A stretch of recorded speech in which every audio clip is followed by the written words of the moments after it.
So today I'm going to review how to create a participle chart using the example verb amo, amare, amawi, amatus, to love. So I'm going to start by doing our present active participle. I'm going to take the stem from the present stem, which I have up here in orange, so the stem is am. Now anytime I use the present stem, I also need a connecting vowel. The connecting vowels that I use for the present active participle, anytime I use the present stem, are the same as the imperfect connecting vowels, which are the a, e, I, E for each conjugation.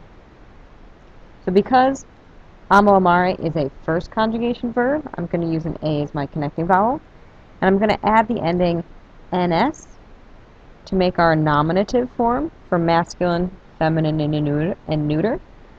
And then to do this again, I'm going to add ntis, ntis, to make our masculine, feminine, neuter, genitive form. Our first form is nominative. We need to know this form in order to get the correct stem. You'll notice the stem of the participle is amant, so we're only going to have that ns ending in the nominative and also in the accusative neuter. The meaning of this word is loving, but used as an adjective.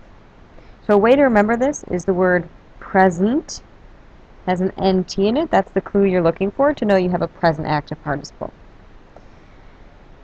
I'll move on now to the perfect passive participle, which I'm going to do in blue because we're going to use the fourth principal part.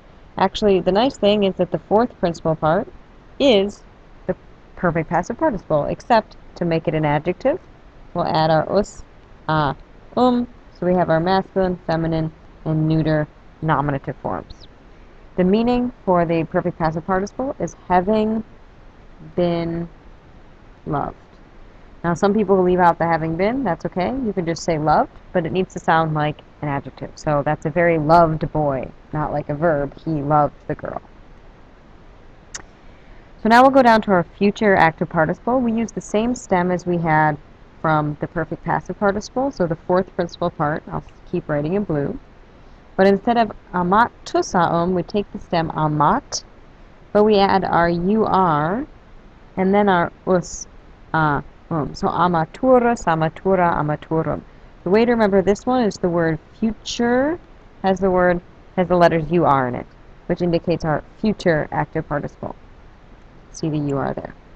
The meaning for this word is about to love. Again, as an adjective, describing someone. Then we'll move on to our future passive participle. This I'm going back to orange because we're using the present stem, am, plus we need the a as our connecting vowel, just like before, but we're adding ndus, for this one. And the meaning of the word is about to be loved. Again, as an adjective, describing someone. So we have our masculine, feminine, and neuter nominative, just like in our future active participle, we had our masculine, feminine, and neuter nominative. Now one thing you'll notice, it's very important to remember, is that the present active participle is a third declension adjective, whereas all of the rest of the participles are first and second declension adjectives, meaning they'll get first and second declension forms, whereas the present active participle will have third declension endings. And that's an example of a participle / explosion chart.